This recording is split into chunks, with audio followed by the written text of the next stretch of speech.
Question में given किया था कि ABCD इज अ पैरेललोग्राम। ठीक है, मैं तुम्हें मतलब कैसे तुम्हारा थॉट प्रोसेस होना चाहिए सॉल्व करते वो बता रहा हूँ। ठीक है, तो पैराग्राम सुनते ही तुम्हारे दिमाग में क्या आना चाहिए, उसके प्रॉपर्टीज सब आ जाना चाहिए। क्या क्या उसके ऑपोजिट साइड्स पैरेलल है, ऑपोजिट साइड्स सेम है। ये सब तुम्हें जो प्रॉपर्टीज है ना लिख लेना, ताकि एग्जाम में भी लिख लोगे तो चलेगा। सेम है तो इसे तुम्हें याद मतलब क्या करना है इस क्वेश्चन में।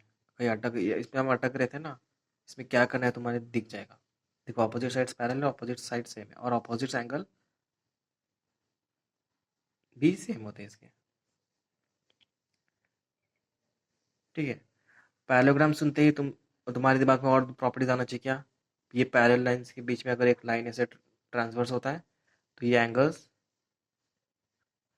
इक्वल होते हैं ना, अल्टीरियर इंटीरियर एंगल्स। ये भी तुम्हारे दिमाग में आ जाना चाहिए। जो पैरेलल ये पैरेलल लाइन का प्रॉपर्टी है ना, अल्टीरियर इंटीरियर एंगल्स, ये तुम्हारे दिमाग में फटाक से आ जाना चाहिए। तो देखो हमने इससे पहले भी एक पैरेललोग्राम क्वेश्चन किया था, उसमें अगर ऐसे बीच में दो ट्रायंगल्स हो गए तो हम उसको कैसे प्रूफ करते हैं। अच्छा ठीक है, उससे पहले हम सोचेंगे कि हमको क्या प्रूफ करने बोला है। OC is half of OA, ये प्रूफ करने बोला है। मतलब OC और OA को कुछ तो मतलब रिलेशन हमें प्रूफ करना है। तो हम मतलब हमें ये कैसे करना है हम समझ नहीं पा रहे थे ना, तो यहाँ पे लेकिन हमको दो ट्रायंगल्स दिख रहे हैं। ये दो ट्रायंगल्स के हिस्से लग रहे हैं ना, OC OA। तो याद रखना ये ट्रिक कि अगर कोई भी साइड हमको कुछ ऐसे रिलेशन करने बोला है, कोई भी साइड ट्रायंगल का हमको पूछा है कि ऐसे करो, OC को हाफ बोलो इसके, या फिर OC को OA के इक्वल बोलो, ऐसे कुछ भी बोला है तो याद रखना ये ट्रायंगल का ही क्वेश्चन है। ठीक है, इनडायरेक्टली तुम्हें ऐसे अगर पूछा है तो फिर तुम्हें उसको सिमिलर करना है। उन दोनों ट्रायंगल्स को तुम्हें क्या प्रूफ करना है, सिमिलर। जब भी ऐसा आएगा, ठीक है, उनको सिमिलर कर दोगे तो हमको रिलेशन मिल जाएगा, ये रिलेशन मिल जाएगा। तुम बस इसको सिमिलर करने में तुल जाना। पैरेललोग्राम के बीच का ट्रायंगल को सिमिलर करना हम पहले भी किए हैं शायद। ये देखो कैसे होगा सिमिलर। ये दो ट्रायंगल है, ये दो साइड्स के लिए है ना, तो ये एंगल और ये एंगल क्या है, क्या ये सेम होगा। ये पैरेलल लाइन AB और DC, ये पैरेलल लाइन है ना, तो ये लाइन वो काट रहा है उसको, देखो पैरेलल लाइन काट रहा है। This angle and this angle are same, है ना, ये एंगल और ये एंगल सेम है। ठीक है, और ये एंगल तो दिख रहा है सेम है, वर्चुअल अपोजिट एंगल है कि नहीं। तो बाय एंगल एंगल प्रॉपर्टी ये दोनों ट्रायंगल सेम हो गए, है ना। तो उससे पहले हम दो तीन चीज़ें लिख लेते हैं। सबसे पहले हाँ ठीक है, ये दोनों ट्रायंगल सेम हो गए। उससे पहले तुम्हें अगर यहाँ पे थोड़ा ये रेशियो को भी क्लियर कर लेते हैं। हमको रेशियो गिवन है, किसका रेशियो गिवन है, AB का। ये जो AB है this is divided into 2/3 ratio. ठीक है, मतलब AP है 2x और BB है 3x। यहाँ पे मैंने x क्यों लगाया, तुम रेशियो में जानते हो ना। अगर सोचो कि एक लेंथ है ये सोचो कि 10 सेंटीमीटर का लेंथ है, हाँ, और इसको मैंने डिवाइड कर दिया है 4 और 6 में। मैंने इसको 4 और 6 में डिवाइड किया है, तो 4 और 6 को मैं 2/3 लिख सकता हूँ, है ना। तो ये उसका रेशियो हो गया 2 और 2/3। तो मुझे अगर यहाँ से अगर वापस ओरिजिनल में जाना है तो मैं क्या करूँगा, इसको किसी एक नंबर से मल्टीप्लाई करूँगा। चलो x से पकड़ लेता हूँ। हम मुझे बस इतना पता है कि 2x + 3x, इसको भी x दे देता हूँ, इज इक्वल्स टू 10।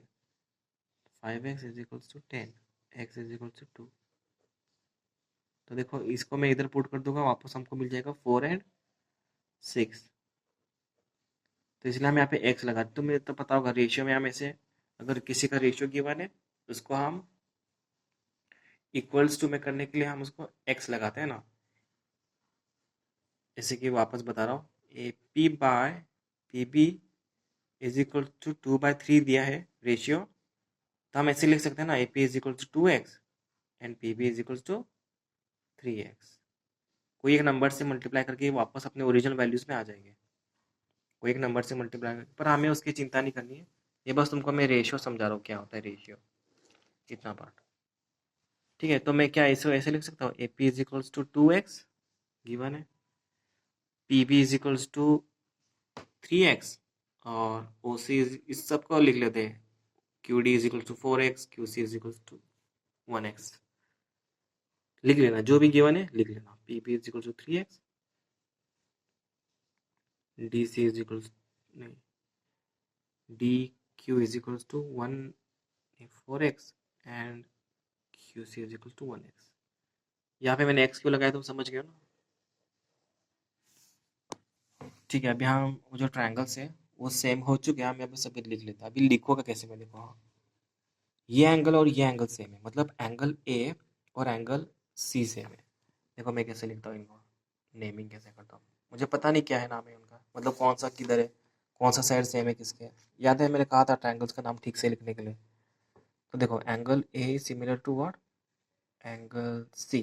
तो यहाँ पे लिख लेता हूँ एंगल ए सी के सिमिलर है।